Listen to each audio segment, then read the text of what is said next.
नमस्कार दोस्तों, एक बार फिर से हमारे साथ है रघुवीर Singh ji.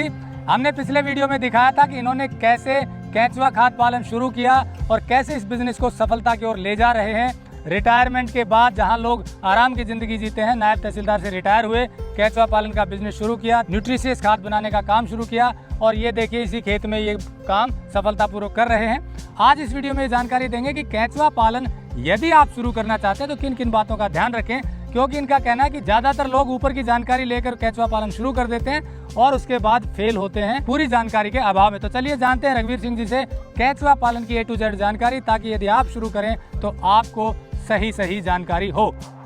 Technical farming channel को सब्सक्राइब करें और बेल आइकन भी दबाएं ताकि आगे आने वाले वीडियो की नोटिफिकेशन आपको मिलती रहे।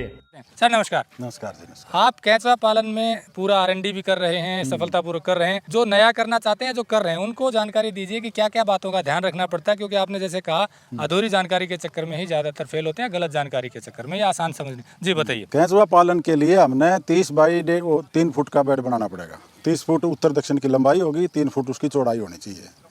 लंबाई तो हम ज़्यादा भी कर सकते हैं, कम भी कर सकते हैं, लेकिन एक फार्म को ठीक ढंग से चलाने के लिए कम्पैक्ट 30 फुट का बना दिया गया। 3 फुट की चौड़ाई इसलिए कि जब उसमें खोदी निकालते हैं 15-20 दिन में, तो दोनों तरफ पैर रख के आराम से खोदी निकल जाती है। और केंचुए का क्या होता है, ये सूरजमुखी की तरह होता है। जब सूरज निकलता है पूर्व की तरफ से तो ये पश्चिम की दिशा में बैठ के आ जाते हैं। जब सूरज बेड के बिल्कुल ऊपर होता है, दोपहर होती है, तो ये बिल्कुल बेड के नीचे चले जाते हैं, बीच में सेंटर में आ जाते हैं। जब सूरज पश्चिम में चला जाता है तो ये घूम के पूर्व में चले जाते हैं। जिस तरह सूरजमुखी सूरज की तरफ घूमती रहती है, ये उसका उल्टा उसकी दूसरी दिशा में घूमते रहते हैं।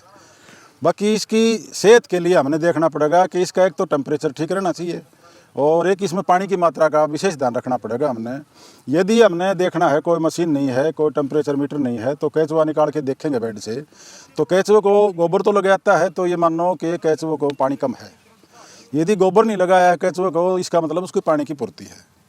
यदि हम गोबर को पिंडा बना के निचोड़ के, लड्डू बना के निचोड़ के देखेंगे, उससे पानी निकलता है तो पानी की मात्रा कुछ ज़्यादा है। पानी नहीं निकलता है तो बिल्कुल मात्रा, पिंडा लड्डू बन जाता है तो उसकी मात्रा ठीक है। लेकिन लड्डू भी नहीं बनता है तो पानी की मात्रा उसकी कम है, उसको पानी की आवश्यकता है। गर्मी के टाइम में लगभग हमको 6 बजे के बाद शाम को थोड़ा थोड़ा पानी बेड के ऊपर मार देना चाहिए। ये एक तरह से इनकी स्वावनी लग जाती है रोज़ाना। इनको अच्छी पानी लगेगा तो एकदम ऊपर आएंगे, घूमेंगे, रेस लगाएंगे बेड के अंदर, ये घूमेंगे तो गोबर भी खाएंगे, गोबर खाएंगे तो खाद भी बनाएंगे। इस तरह से प्रक्रिया बड़ी तेज़ी से चलती है। तेज़ी से चलेगी तो खाद भी तेज़ी से बढ़ेगी, ज़्यादा बढ़ती है। अक्सर लोग कहते हैं जी बहुत आसान है, केंचुआ पालन कोई भी शुरू कर सकता है, जैसे कुछ वीडियो में भी देखा आपने। तो थोड़ा सा शुरू से बताइए कि आपने जो शुरू किया उसमें क्या क्या चीज़ों की ज़रूरत थी, क्या डाला, और फिर देखभाल करने का एक तरीका क्या है ताकि केंचुआ पालन जल्दी से मल्टीप्लाई और अच्छी खाद बनाए। कैसे शुरू करें? शुरुआत में हमने इसके लिए 30 किलो प्रति बेड केंचुआ खाद वो ले आए थे हम केंचुआ, और वो सब में डाल दिया। डाल के 20 दिन बाद खोदी निकाली, फिर 20 दिन बाद निकाली। हमको 3 महीने लगे, क्योंकि केंचुओं की तादाद शुरुआत में कम थी हमारे पास। उनको मल्टीप्लाई हुए, ज़्यादा हुए, तो वो खाद बनी हो रही। लेकिन ये कई आदमी ये कहते हैं ना कि इसमें कुछ भी करने की आवश्यकता नहीं है, बहुत आसान है। मैं इस चीज़ के बिल्कुल खिलाफ, सख्त खिलाफ। कोई भी चीज़ बगैर मेहनत का नहीं होती। हम एक बच्चा पालते हैं, कितनी मेहनत करनी पड़ती है। एक पशु का बच्चा पालते हैं तो कितनी मेहनत करनी पड़ती है। ये तो लाखों है केंचुआ संख्या में। इनके बच्चे हैं छोटे छोटे, इनके अंडों से बच्चे निकलते हैं। एक केंचुआ 125 दिन की लाइफ होती है, उसमें कम से कम 10-12 बार 15 बार अंडे देता है वो। हर अंडे से 3 से 5 बच्चे निकलते हैं। तो उनको मेंटेन रखना, उनको बचा के रखना, टेम्परेचर मेंटेन रख के उनको बचाया जा सकता है, और तभी ये काम सफल हो सकता है। ये कहना आसान नहीं है, गलत है कि इसमें कोई भी मेहनत की जरूरत नहीं है। बहुत आसान है, इसमें बहुत मेहनत की जरूरत है, और ये मेहनत करनी पड़ेगी इसमें जब काम चले। इसका भी बताइए, शेड की जरूरत क्यों नहीं इसमें? आपने शेड नहीं लगा रखा है? शेड तो मैंने इसलिए लगा रखा है, जब हम खाद का उतार करते हैं, पराली उतारते ही केंचुए को धूप लगेगी, नीचे जाएगा। फिर हम 3 इंच तक इसमें खोदी निकालते हैं। वो खोदी निकलेगी, जिसमें हवा लगेगी, धूप लगेगी, वो केंचुआ नीचे चला जाएगा। तो हम खाद का उतार आराम से कर लेते हैं आधे घंटे बाद ही।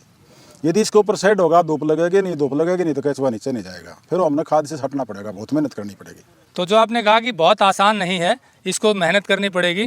जैसे कि बेड आप केंचुए ले आए, आपने गोबर डाल दिया, उसके बाद केंचुए डाल दिए, काम इतना खत्म नहीं हुआ। ऊपर से पराल लगाने के बाद आप रोजाना उसको चेक करते हैं, मॉइस्चर चेक करना पड़ता है, टेम्परेचर चेक करना पड़ता है। हाँ, बिल्कुल करना पड़ता है। और उसके बाद खोदी जो आप कह रहे हैं बीच में, खोदी कैसे निकालते हैं? मतलब बीच में इसमें ऊपर नीचे करना पड़ता है? हाँ, खोदी का जिस तरह हमारी दताड़ी होती है 5 से उनकी वो लंबी वो है 1-1 फुट के, उससे हम खोदी निकालते हैं इसकी। तो उससे केंचुए में कोई दिक्कत नहीं आती? ना, केंचुए में दिक्कत नहीं आती। इसमें हवा पास हो जाती है। और जो एक चीज़ हम खेत का वाहन करते हैं तो 15 दिन बाद मिट्टी जमने लग जाती है। तो इसी तरह से बेड में खाद डालते हैं तो 15 दिन बाद बेड जमने लग जाता है। 15 दिन के बाद हम 20 दिन में इसकी खोदी निकालनी शुरू कर देते हैं। वो खोदी निकलती है तो बेड में फिर हवा आने लग जाती है, ये फौलापन आ जाता है, तो केंचुआ अधिक काम करता है और सेहतमंद रहता है। 15 दिन में खोदी एक बार निकाल हाँ, 15-20 दिन में निकाल देनी चाहिए। तो इसमें आपने बताया एक तो सबसे पहले टेम्परेचर रखें मेंटेन, फिर मॉइस्चर मेंटेन रखें, खोदी निकालनी पड़ती है, उसके बाद प्रॉपर इसको एरिएशन होना चाहिए, प्रॉपर धूप का उत्तर से दक्षिण वाला आपने बताया कि बेड के वो होना चाहिए। कितने दिन में खाद तैयार हो जाती है फिर? अमूमन एक साल में 4 बैच निकल जाते हैं इसके। 4 बैच निकलते हैं। यदि हमारी तादाद ठीक है केंचुए की तो 2.5 महीने में केंचुए खाद उतर जाती है। 2.5 महीने में एक बार केंचुए की खाद उतर जाती है। और उसके जो नया काम शुरू करते हैं उनकी 3 महीने से पहले नहीं उतरेगी। 3 महीना लगेगा। हाँ। तो शिफ्टिंग जब करते हैं, जैसे केंचुआ एक बेड तैयार हो गया 3 महीने में, 2.5 महीने, फिर शिफ्टिंग कैसे करेंगे? दूसरा बेड कितना तरीका क्या रहता है? जब इसकी खाद उतरती जाएगी 3 या 4 इंच खाद रह जाएगी तो उसके अंदर प्योर केंचुआ बच जाएगा। उस खाद को हम लेके 3 इंच रख के न और दूसरे बेड में शिफ्ट करते हैं। अच्छा, दूसरा बेड बना के फिर गोबर डाल दें। हाँ, उसको बीच से जिस तरह हमें बीच से उस बेड को 2 भागों में बांट के और उसके अंदर वो डाल के उसको जोड़ देते हैं फिर बेड को। अच्छा, केंचुआ डालने की भी विधि है कि गोबर डाला आपने 1.5 फीट ऊंचाई तक गोबर डाला। हाँ, गर्मी में 1.5 फुट, सर्दी में 2 फुट। सर्दी में 2 फीट तक की, और फिर बीच से उसका रास्ता बनाकर बीच में केंचुआ डाल दे, ऊपर से उसको बंद करके पराली डाल दी और ऊपर से पानी डाल दिया। अच्छा, लेकिन जब उस बेड में हम केंचुआ डालते हैं तो उसमें मीथेन गैस नहीं होनी चाहिए, गोबर में गर्मी बिल्कुल नहीं होनी चाहिए, वरना केंचुआ बर्दाश्त नहीं कर सकेगा, वो नीचे नहीं जाएगा, ऊपर ही ऊपर घूमता रहेगा और वो कुछ दिन बाद उसमें मोटिलिटी शुरू हो जाएगी। अच्छा, ये भी ध्यान रखने चाहिए कि गोबर गर्म ना हो। तो कितने दिन बाद का गोबर चाहिए फिर? गोबर कम से कम 15-20 दिन पुराना हो और गोबर डाल के उसके अंदर 5-7 दिन लगातार पानी मारना पड़ेगा। अच्छा, केंचुआ डालने से पहले इकट्ठा डाल के उसमें पानी मारना पड़ेगा। और जब बेड पर डालेंगे तो थोड़ा थोड़ा करके हमें, जैसे 10 बेड बनाने, हमने 10 बेड में एक दिन एक तसला डाल दिया, ऊपर पानी मार दिया उसको, दूसरे दिन फिर एक तसला डाल दिया, ऊपर पानी मार दिया। इस तरह प्रक्रिया 3-4 दिन करके ये पानी मारते जाए, डालते जाए, उससे गर्मी भी निकलती जाएगी, पानी मारने से मीथेन गैस भी खत्म होती जाएगी। फिर केंचुआ डालें। खाद आराम से तैयार हो जाए, फिर उसके बाद उसको छान करके पैक कर लें। हाँ जी, उसको छान के पैक कर देते हैं। हाँ, और क्या सिर्फ लेबर के भरोसे हो सकता है काम? ही मैं नहीं मानूंगा लेबर के भरोसे। अच्छा, तो सुपरविजन तो करनी पड़ेगी, हाजिरी निरंतर आपकी होनी चाहिए। लेबर तो कंडक्टर है, गाड़ी ड्राइवर चलाता है तो कंडक्टर तो जहाँ रोकनी है वहाँ विसल मार देगा, रोक जाएगी, लेकिन गाड़ी तो ड्राइवर ने चलानी होगी। तो मॉनिटरिंग जरूरी है, हाजिरी जरूरी है। और अब आती है लास्ट मार्केटिंग की। तो क्या खाद की संभावना है बिकने की, या इस तरह का कोई वेंचर शुरू करे उसकी? इस मामले में लोग बहुत जागरूक हो रहे हैं। अच्छा, हाँ, 5-7 लोग मेरे पास रोजाना यहाँ पर आ जाते हैं। अब तक हम तो इसकी इतना प्रचार भी नहीं किया है, लेकिन फिर भी वो खाद लेने आ जाते हैं। 5-7 आ जाते हैं, मतलब बिक जाती है अगर सही तैयार करो। बिक जाती है। तो दोस्तों, जैसा रघुवीर सिंह जी ने बताया, केंचुआ खाद पालन भी उतना ही कठिन है जितना दूसरे बिजनेस होते हैं, लेकिन संभव है, अच्छे तरीके से किया जा सकता है। परंतु आपको मेहनत करनी पड़ेगी, हर चीज़ का ध्यान रखना पड़ेगा, जैसा जैसा वीडियो में बताया गया है। उसमें टेम्परेचर का ध्यान है, मॉइस्चर का ध्यान है, एरिएशन का ध्यान है, और केंचुओं में गोबर की गर्मी और ये सब चीज़ें देखनी पड़ेंगी आपको।